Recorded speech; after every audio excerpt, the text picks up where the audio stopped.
After 2 weeks, we finally received a new Magi chapter, Magi 245. Basically, how it took place was after Hakuryuu and Judar took over Bilal's dungeon, 68th dungeon. Bilal, they took him, obviously, since he conquered them, and he went to 9 supply base in Tenzin, which is basically Co-Empire's supply base. And he went there, he took over the entire base. He used Bilal's new powers beforehand, try to see what Bilal is made of, to see what kind of power he has. So basically, he has the power to make your mind go astray, basically go away. You hear, put voices in your head that you would not normally hear, whatever. So like, it is basically, it manipulates your mind. It like brainwashes you to do the bidding of the other person. Overall, he always you experimenting with Bilal and Zygon's powers. Now, Zygon is the Daijin of like the one with the plants or whatever, they're able to regenerate you, whatever. So he was putting both of them together, and Bilal's one of the few jinns that are compatible with other jinns. He basically put both of his powers together. He's putting both jinns he owns powers together and trying to brainwash people, trying to figure out. And obviously, since also Judar was like, why don't we just go take over? Why don't we just go kill Gouken Ren right now? Because remember, this is a flashback. They actually killed Gouken Ren, but they're showing their plans, what they were doing. So they were saying why don't we kill Gouken Ren? You always have a plan, but you really can't execute the plan. Since you found out from birth, obviously, what they did to your parents, but you really can't execute your plan, can you? And they can't execute their plan just yet. They need to execute it maybe at a later time when they find out what Bilal's powers is. They're experimenting for 10 days, whatever. And also, I finally figured the answer to one of my questions I had. I never said in video. So how did Judar get this sudden power? So basically from Magnotos, I can't pronounce the name, whatever. The city where, basically all the Black Rook was, where Alibaba learned to use where he first used his, he learned to use, I can't remember I'm forgetting his name, but he learned to use his metal vessel. That is what I meant to say, his metal vessel, Magnotest, where the second season was held, basically went there, and, he got the power of the Black Rook over all. Black Rook came into him, and then he eventually, he put a barrier in the base, obviously, where nobody could, obviously interfere with the plan. So Judar has the power to put a magic circle, a base protection, just like how they use a Magnotist, where they were doing the school, where they were all, using the poor, basically using all the people in the basement's power. They put a little barrier around there to protect them, so no one could see their plans. Obviously, Judar did the same thing, because the Black Rook is Magnus, whatever, the professor who basically died after. So his Black Rook was in him.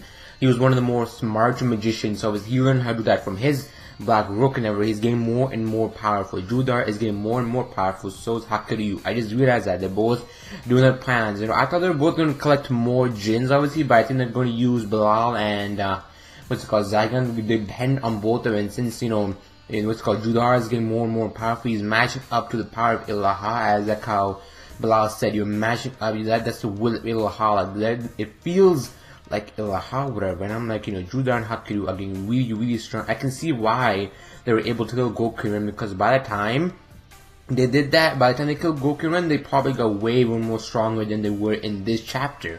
I don't know why, I'm getting really annoyed with these. I know, obviously, we want to see their plans, how they did it, but we had an arc dedicated to a flashback, and then we went to the present, and now we had another flashback of Hakuryuu.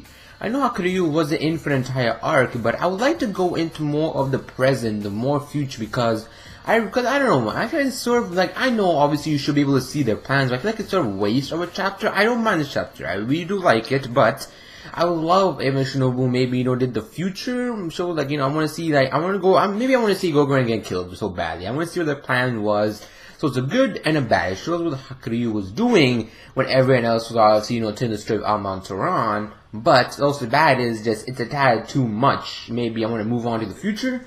Maybe it could be me. A lot of people do love to see flashbacks and everything else. That's just the type of person I am. Maybe I'll love to see the future more than the past. So overall, they're doing that. We're still learning Bilal's powers. And oh yeah, the old men, whatever. The old men were basically clones. Those guys were that white thing over their head who look like, most Muslim people do, more Arab people, obviously, when they're basically clones of each other, whatever, and then they're able to mass make an army, whatever, and what I learned also, what also what's it called, Hakuryuu learned, that they're made from like, they're able to transfer Rook to Goken Ren each other and tell Goken Ren about what's going all around the world. There's so many of them spread around the world. Obviously, like how we saw what's called her subordinates, whatever, that guy who Sinbad obviously killed when he was half fallen, whatever, he killed that guy. I can't remember his name, but he was a part of Goken Ren's friend group, whatever. He became a fallen, whatever. So obviously those old men were clones of each other, they were clones of them, and he found out they were simpler, they were not as complicated as humans were, they were extremely simple.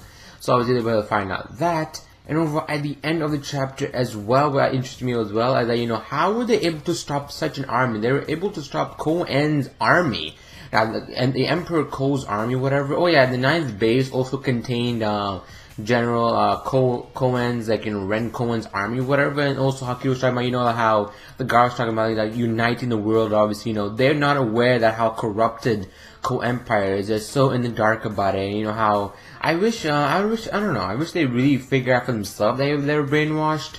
Obviously they were being used, manipulated by Ren Ko-En instead of, Hakuryuu brainwashing them to do his command. I wish they sort of had the realization, came to a side by their will, but I guess we wouldn't really know about Bilal's powers, Man, I just love this chapter so much. I reread this chapter like twice because this chapter actually came out when I was in class, when I was doing a test. I saw my phone before I did this test, right, whatever. And then I saw, chapter Manga 245 was launched. I was just talking about that in my first period class. And I was like, yes, I'm so glad it launched, man. What did you guys overall think on the chapter? Be sure to let me know in the comment section below. Be sure to like the video, it does not take too long. Subscribe for my Magi chapter reviews. I'm not really sure when Magi's gonna come out now, because I thought it would come out every week on Sundays or Fridays, but 2 weeks later it came on a Friday, and I'm sort of glad it came on Friday. Thank you, Shinobu Bata, for this really good chapter. This entire video me saying the chapter is like, why, but it's a really good chapter overall. Maybe I just don't like the fact that it's a flashback, but I guess we need to find out what he was up to for an entire arc. So, I'll see you guys later. Farewell.